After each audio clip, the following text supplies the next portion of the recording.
Now the big mitzvah we had on Purim was to get rid of Amalek. How are we going to get rid of Amalek? First of all, if we can't even hear, we have to do it because the kids are screaming. So let's say we solve that problem next year.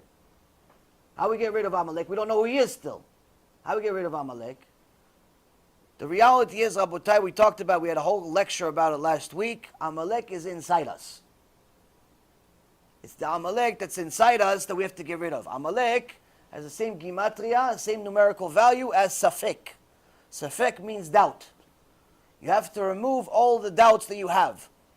Any doubt you have about the Torah. You have questions, get answers. Rabbi doesn't know, find another rabbi. Doesn't mean that your rabbi is not good just because he doesn't know every single answer in the world. He's not Moshe Rabbeinu.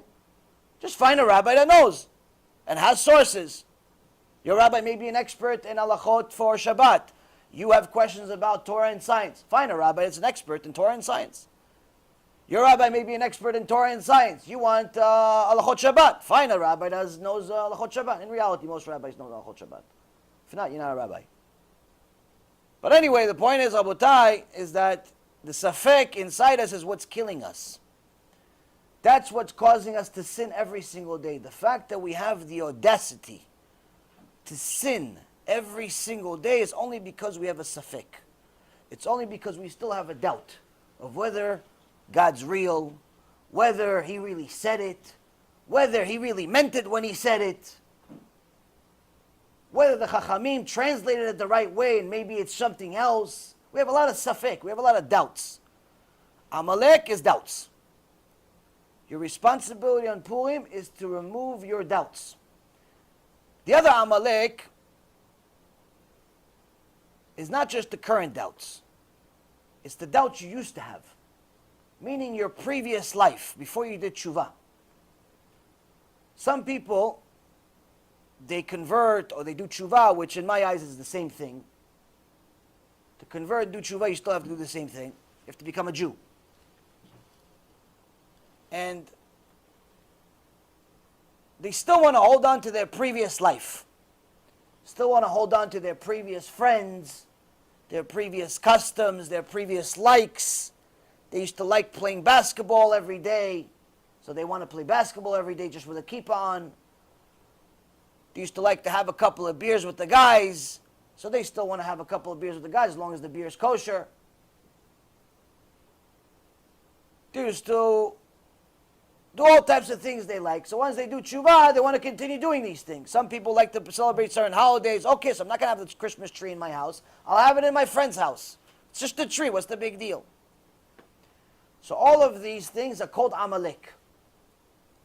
And the mitzvah of Purim is to get rid of that Amalek. All of those horrible things that you did in your past before you realized how bad they are, it's time to stop.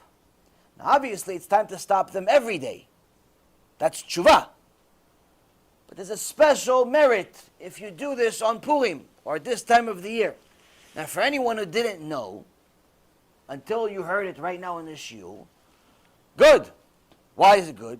Pesach has the same mitzvah. It's called chametz. Chametz is not just the bread that's in your house. Chametz is the chametz inside you. It's the stuff that's no good, that's no longer welcome. And it's a mitzvah to get rid of all those things and start doing Teshuva. Because no one knows how long they're going to be here. No one knows if they're going to be here to see Mashiach or they're going to see God first. Because they're calling him upstairs early. No one knows. Point is, you have to do Teshuva before you die. So Chazal asks, so when is that day? No one knows. So when should we do Teshuva? Every day. Every day do Teshuva.